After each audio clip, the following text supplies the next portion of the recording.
Welcome to Bat Therapy, mental health through the lens of comics and film. Be a fly on the wall or a bat in the cave, listening in on a friendship built out of a love for talking Batman, comics, and the everyday struggle to achieve mental health and happiness. We are your hosts, clinical psychologist Dr. Amelia Brown and educator and comic aficionado Keaton Hopkins. Don't forget to follow us on YouTube and social media and find our Patreon at patreon.com/battherapy. This podcast is about providing education and understanding and is not a replacement for mental health treatment or support. If you're needing help, go to bat-therapy.com for resources. Yay! So I remember when we talked about doing this episode because it's so funny. I forgot that it was Justice League Unlimited and not Justice League, but it's one of the first episodes of Justice League Unlimited. So with this season, monsters and magic, mayhem and mattresses, and more. But yeah, we wanted to start off by doing the Justice League Unlimited episode Kids Stuff. Episode so much. If you haven't watched it in a while, just pause here. Come back, but pause here. Take 25 minutes of your time. Watch that episode. 22 minutes. Not even half an hour. And it's on like 4 different streaming services too. It's everywhere. Was it really? Yeah, Justice League is all over the place because it's on HBO. I think it's still on Netflix. I'm pretty sure someone illegally put it on YouTube. Like, it's everywhere. Yeah, well, you've had your chance to make money off of it, people. Like, absolutely. It's everyone's now. But when you suggested we do this one, it fit even better than I remembered. I know, because with same. Monsters and Magic. So I completely forgot that the King Arthur lore was DC canon. It's funny. So right before we recorded this episode, Keenan was like, "Oh yeah, let me remember what I read up on these characters," and I was like, "Oh, I meant to." So Keaton's going to carry us a little bit, but I did look it up enough to see oh, this is actual non-DC lore. Yeah. So yeah, it's Morgan Le Fay and her son Mordred are the main characters, and then the Arthur legend, I think Morgan Le Fay is Arthur's half sister, and Mordred is her son. But there's a bunch of different ones because sometimes Mordred is her and Arthur's son, but then sometimes it's just he might be Morgan, her nephew. Right? Isn't Morgan Mordred's the son, and Morgan is the mom, Morgan Le Fay. Okay. Yeah. I'm with you now. Yeah. Sorry, I have a brother named Morgan, so my brain goes to boy is the. Okay, I'm with you now. Okay, yeah, that could get confusing. Yeah, okay, yeah. But yeah, Morgan Le Fay. Y'all, I did pay attention when I watched the show. She didn't. She did not. You know that I'm terrible at names. It's fine. But you can continue educating me now. At least you don't screw up my name. I respect that. Haven't been called Kenneth yet, or Keenan, or Keith. There you go. Or I've gotten Emily too many times in my life. Oh wow, that's funny. That's a good one. Yep. Oh my gosh. So yeah, Morgan Le Fay, she has it's the Arthur legend, and her son is the main villain in this one, Mordred. And I'm not gonna lie to you, I feel like Jack Gleason, the actor that played Joffrey, I feel like he probably watched this episode and was like, that is my muse. Oh my God, he was just like Joffrey. He's down such to a the little shit. Down to the blonde hair, the annoying voice, talking trash to his mom. Yes, and the voice actor just nailed the obnoxiousness. Yes, I think he did an excellent job. Yes, and yeah, so I do love it because he basically gets the amulet and does what a kid would do and just gets rid of all the adults. And so the only way to get the adults to combat this is Morgan Le Fay is my son's kind of a jerk. I need y'all to go handle it. The only way you can do it, though, is if I turn you to kids.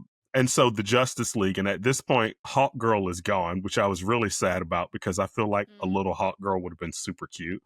That would, Um, and she would have been all angsty. oh yeah, she would have been. She would have rivaled Batman's angst. Yeah, she would have. Bat It would have boy, been I great. guess, It would have technically. been great. But yeah, they become little kids. And funny enough, Wonder Woman's child voice, Dakota Fanning. Oh, really? Yeah. Yep. I'm gonna have to rewatch that again. Yep. It's Dakota Fanning. And so yeah, it was, but I absolutely love the episode because you just get to see these characters that you know and love, and they still have pretty much the same personalities. It's just there's like a childlike innocence to them. It's Mm. interesting. It's really interesting the way they do it because it's like they're still themselves essentially. Somehow Superman is still just as naive. Like the naivety does not change between him being an adult and a child. He might be less naive as a child. I I agree with you. I think they did a really great job of just accentuating what the kidness of them would be. And I think they even did a good job of showing like subtle comparisons across Hmm. where like, you have Green Lantern. He has just like his imagination is hiked up to 1,000, Yes. and he's like a better Green Lantern, but also a not Yes. as good Green Lantern at the same time because his imagination's amped up, but he's also so excited and He impulsive with it can't that focus. he He can't can't focus enough, so his focus. willpower for it is a Yeah. little faltery, but if you like steer him right, and then, like you said, like Superman is still kind of, Yeah. he's still Superman. Yeah. Honestly, he seems a little lost compared to the other ones, and it just kind of has to be guided along, which is a little funny. Batman is broody, which of course, um, Change. Never change. that never Never changes. changes. And then I love that Wonder Woman is like in charge, and they even like suggest that subtlety of like how girls tend to mature at a faster rate, and she was even like a little taller than them and That's was guiding true. I stuff didn't a even think lot. about that. Yeah. I thought they did a great job of trying to take in, okay, so developmentally, where are they at in terms of their like brains and their personalities and how their bodies would be. And yeah, I thought it was really cool.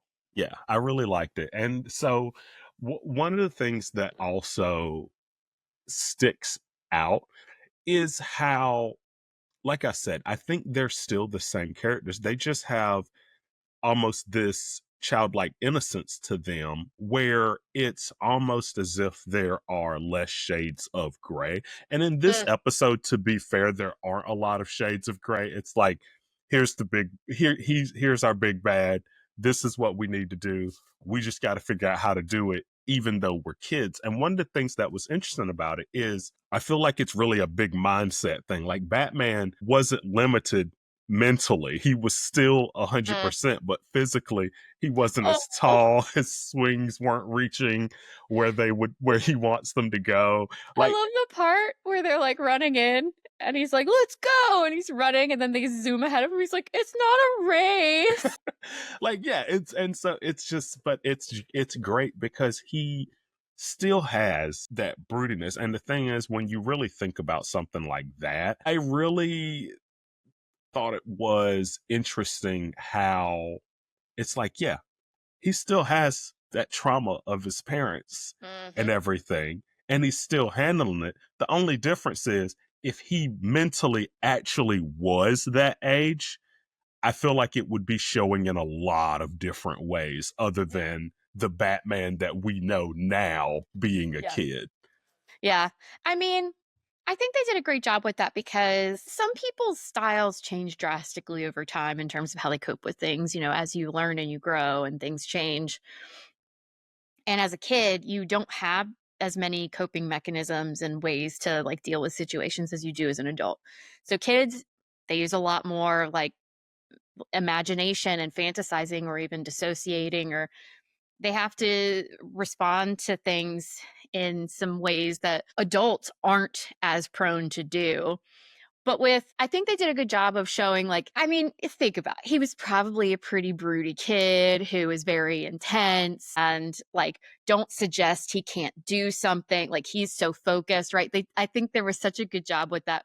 And then add in the little tete-a-tete between him and Wonder Woman, who's, like, flirting with him. Yeah. And so you even get a little bit of, like, the kid flirtation and Yeah. crush kinda stuff, and then And he's annoyed by it. Yeah.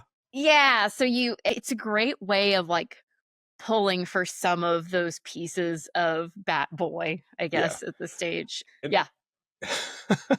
and it's funny because he even has a line in there at the end after they get changed Mm. back. He's like, I haven't been a kid since I was 8 years old. It's like, what? It's like, way to be a bummer, bro. Yeah. Oh my God. Colleen said the exact same thing. She's like, of course, Batman got to come in and darken the mood for everybody. She said the exact same thing. It was just so funny because the thing is, throughout the episode, you still have Superman trying to be the Boy Scout, trying to keep the peace, getting everybody together. But at the same time, he's a kid too. And he's like, I have heat vision. You watch it. Like, Yeah. That's it's gotta be really nice funny. to be able to pull that out whenever you need it, Well, and so people take you seriously. it's interesting because watching this, what it made me really think about is how we are different when there is no accountability. Mm, yeah. And with this episode, all the adults are gone. Suddenly, everyone is a kid. It's all, and it kind of reminds me, honestly, of like the first that of college Mm, when you're when you move into a dorm and all of a sudden you're like, I'm an adult? Question mark. Like, my parents can't make me go to bed right now. I can do whatever I want. I can stay up every night. Like, it's just taking off those limiters and having to learn to put mhm. boundaries in place Yep. is such an interesting thing. And that's what it made me think about this episode, because you had kids running around and just like eating all the ice cream they wanted and just Mhm. fighting over toys because there's zero adults around. Yep. Yeah, that's a really good point, and then, I mean, these are obviously younger than college age, and so Right. their brains aren't even developed to that stage. Right.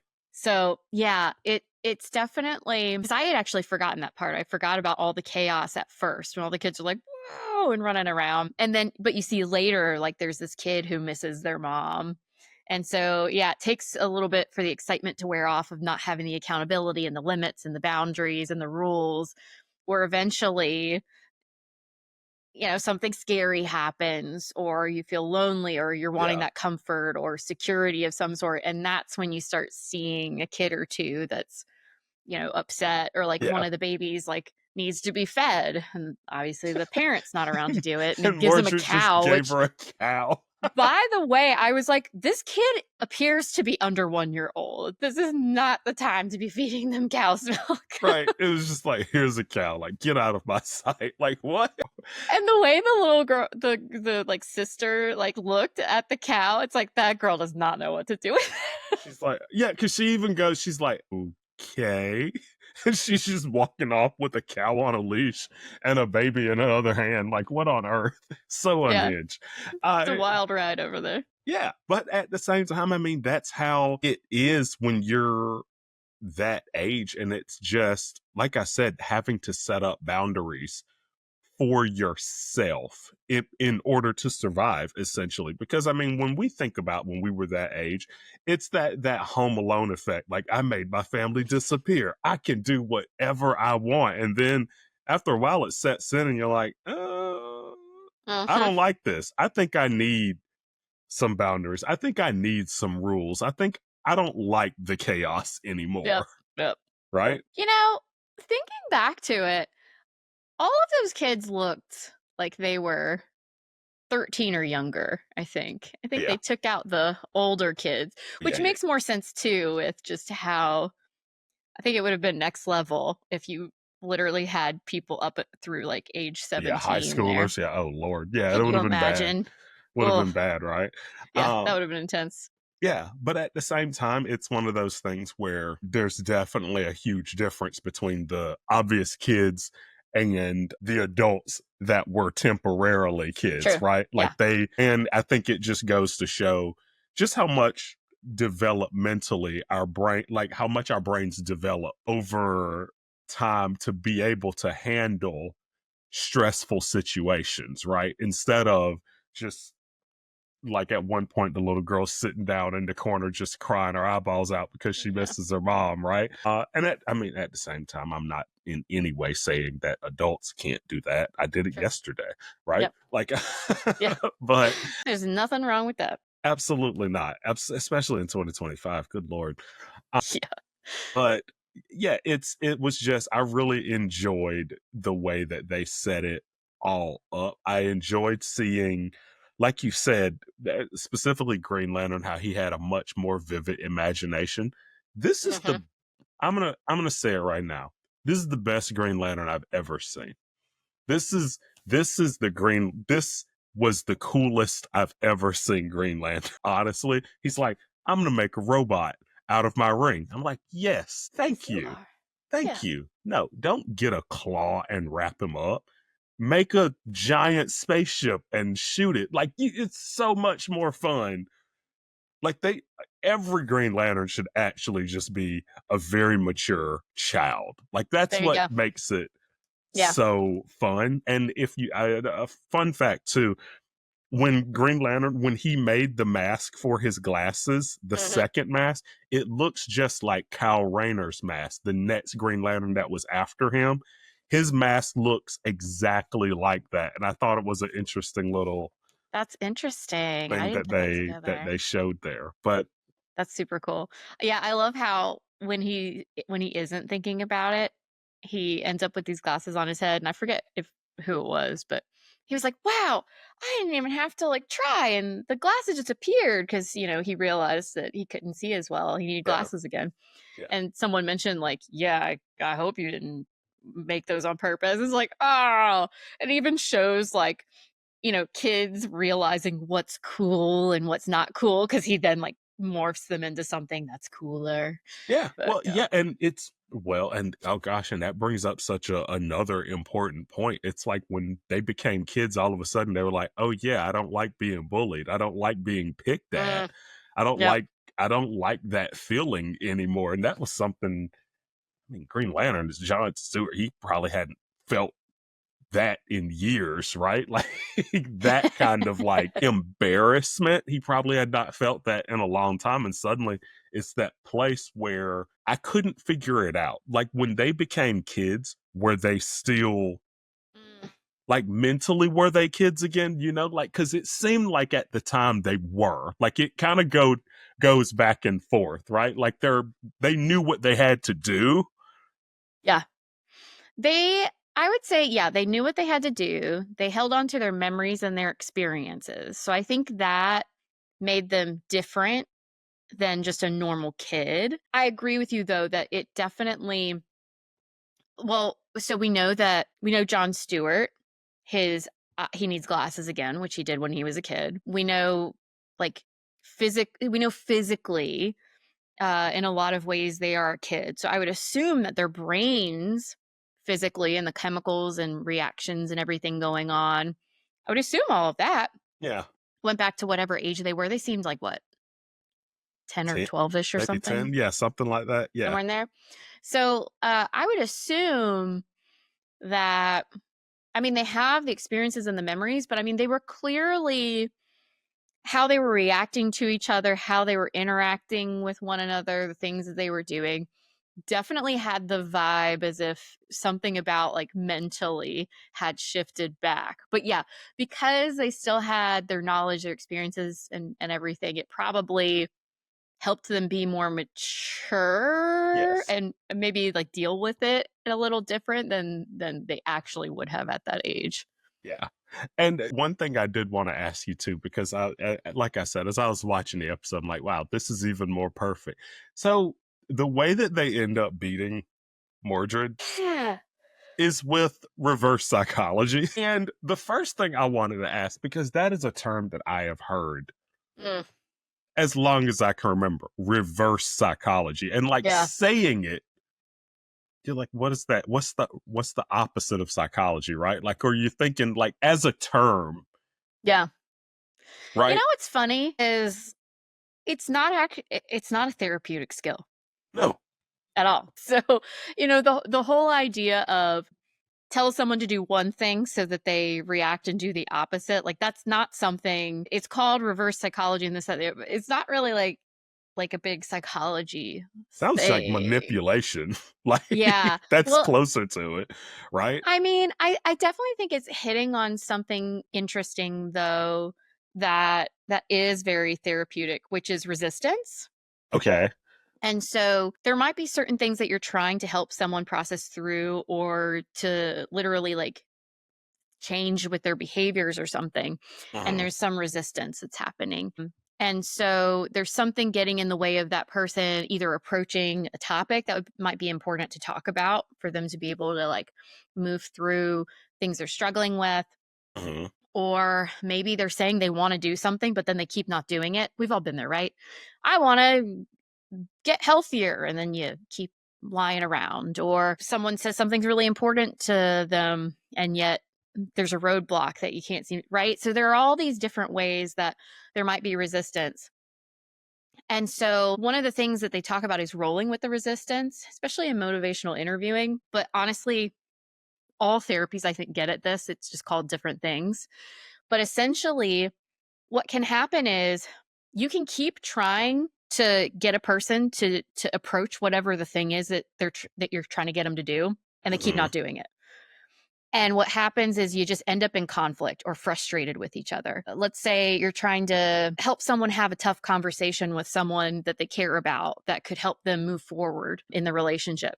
And they keep resisting. So you keep trying to get them to do it and they resist. And you just end up almost working against each other. Instead, it's helpful to roll with the resistance and essentially step back. And instead of try and push for whatever the change is that there's resistance to, you instead focus on the resistance and you point out, "Hey, this thing is happening. What's going on there? I'm noticing that we keep coming back to this thing and we're getting stuck. Like, let's step back. What's happening here?" Or if it's something that someone doesn't want to talk about and you think it could be really important, instead of trying to force them to talk about it, be like, "Hey, I'm noticing that something seems to have you hesitating to talk about this. What's that about?" And so if you step back and you instead focus on what's causing the reaction for the person instead of just trying to shove them into whatever it is that they're resisting, you're more likely to get somewhere. So it's kind of it's not the same as reverse psychology, which is obviously just kind of flipping the script, but I think it's getting at a similar thing where sometimes, ironically, if you try and push for something, even if it's what a person might want for themselves, sometimes pushing for something might actually cause someone to react and pull away from it. And so and I think that's where the reverse psychology commentary comes from. Right. But as a like, and I think it's just funny as a term as well, reverse psychology. I put it right there with reverse flash. Like There you go. he's not running backwards, right? But Well, like he his like speed whatever is different too, right? I mean, it's all yeah. weird. Yeah. But Yeah, it's not it is. yeah. It's like reverse flash. It's like if you think about it too hard, you're like, "Wait a minute. Does That this?" doesn't make any sense. Like reverse psychology isn't the opposite of psychology, right? Like Yeah, it's right. not I mean, I guess it's like in some ways maybe in terms of like hopefully you think of psychology as like trying to be more straightforward and genuine and trustworthy. Right. yes. Yeah. Okay. I but like honestly psychology is I guess more neutral than that though, to be honest. Like it's what you do with psychology. Yeah. Hugo uh Strange is the reverse psychology. He's there you the go. right. Yeah. But no, Yeah, I I agree with you that reverse psychology is an interesting term because how do you yeah. Because psychology is just like how humans work. So how reversing that would just be like how humans don't work. yeah, it's the oh man. Now I'm just thinking about like the what is it, the anti-life equation for that Yeah. dark Yeah. side one. It like DC Yep. just has all kinds of things that we just need to Yep. try and unpack here, Yep. right? That don't Yep. make sense. But The reverse psychology thing is making me think of recently someone was pointing out something to me and someone had said that they had experience with human psychology, and I was like, psychology for humans. Okay, why did we need to specify that? That's not like a thing. There's not like a human psychology subject matter expert out there.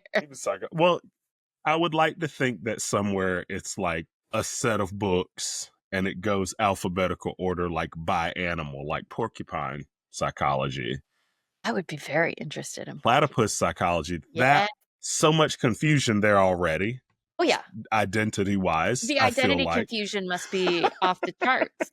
This would be so much fun. It would be a lot of fun. What's going on here? Let's unpack this. There you go. There you Yeah. go. Yeah. Yeah. Bat therapy. Ha ha ha ha. It all comes Yeah. full circle. It all comes full circle. Exactly. So But no. another thing that I did want, so just to kind of close the loop on what we're talking about. Yeah, so reverse psychology. They use reverse psychology and essentially trick Mordred into making himself into an adult, which of course then transports him out of his kid-only place and breaks, because he was eternally young due to his mom's magic, but he broke that magic, and then, like, honestly a horrifying end to this Yikes. cartoon. I mean, because he essentially, his mom is now caring for him. So he has everlasting life, but not everlasting youth. Right. So it's pretty terrifying. It's like End, yikes. to be honest. Yikes. Yeah. So that's the end. There's one character we have not mentioned Okay. who is so adorable in this, which is Etrigan. So Etrigan the demon, right? He's a demon? Yes. Yeah. So I guess Mordred decided to turn Etrigan into a baby so that he could have a demon that would, like, kill off people, which I don't know who he has killing off, but I don't know if you noticed in Etrigan's dungeon, there was definitely a skeleton hanging on the wall. God.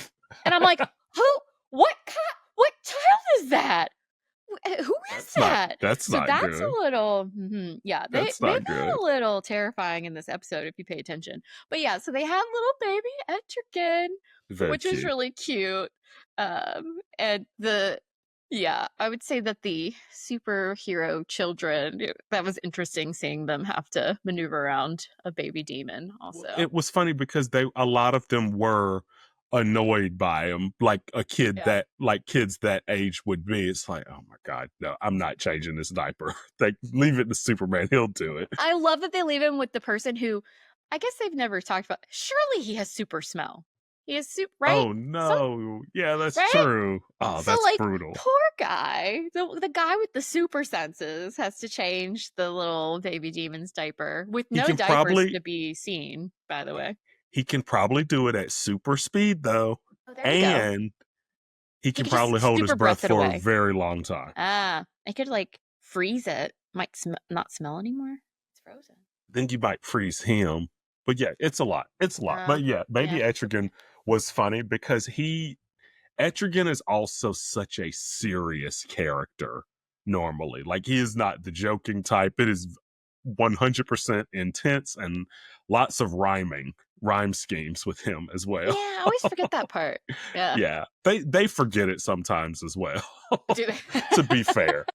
They forget it sometimes too. But yeah. It was a fun one to throw in there because definitely. He's one of those characters I didn't know until I had gone down the beaten path of Batman and DC a bit. So that was a fun one to add in. Yeah, that one was very enjoyable.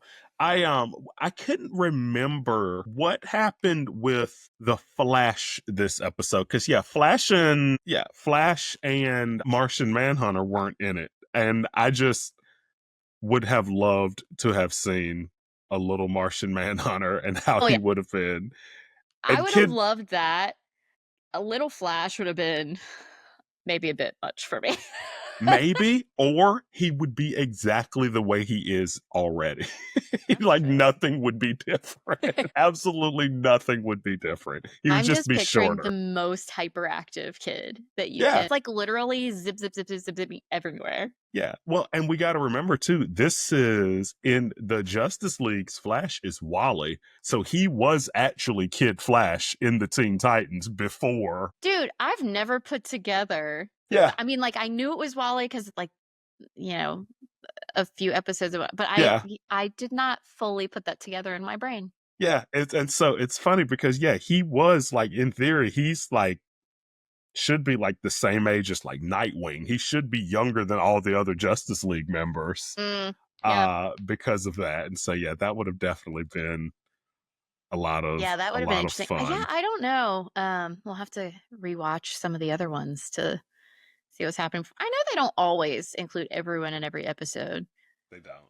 And Justice League Unlimited starts like expanding. They do some fun stuff with Yeah. that one because you get to meet Hawk and Dove, you get to see Vixen, you get like they introduce the whole DC lineup in Justice League Yeah, they do a Unlimited because ton that's with when they that bring one. in Green Arrow. Yep. Yeah, they do a lot of really cool stuff. Yeah, there is a lot of really cool stuff in Justice League Unlimited. I have to admit, I think we did, gosh, I can't remember. Was it last season or the season before? Maybe it was the season before. So we did the Injustice League, right? We did that, Yes. and then we did Comfort and Joy for the Yes. last holidays. I love when we go into the Justice League and Justice League Unlimited They're ones. it's though it is a great show. Like those they're it is a great show. I enjoyed Young Justice, Mm, but it did not surpass mm. Justice League and Justice League Unlimited for me. It's so good, so good. I absolutely love it. I could talk about that show all day. I think we could do an entire podcast just going episode by episode of that show True. Yeah, easily. And maybe yeah. Michael Rosenbaum would finally come talk to us. Hello. You know, he's all about mental health and all that good stuff. So maybe someday he'll be really bored. Smallville Bat Therapy crossover will happen. I'm calling it now. So there you go. Yeah, that'd be sweet. Thanks for nerding out with us. I'm clinical psychologist Dr. Amelia Brown. And I'm educator and comic aficionado Keaton Hopkins. Check out my TV and movie reviews on YouTube at Team JVS. Check out our website at bat-therapy.com, our Bat Therapy YouTube channel, and follow us on social media. And don't forget our Patreon page at patreon.com/battherapy. See you next week. Same bat time, same bat channel.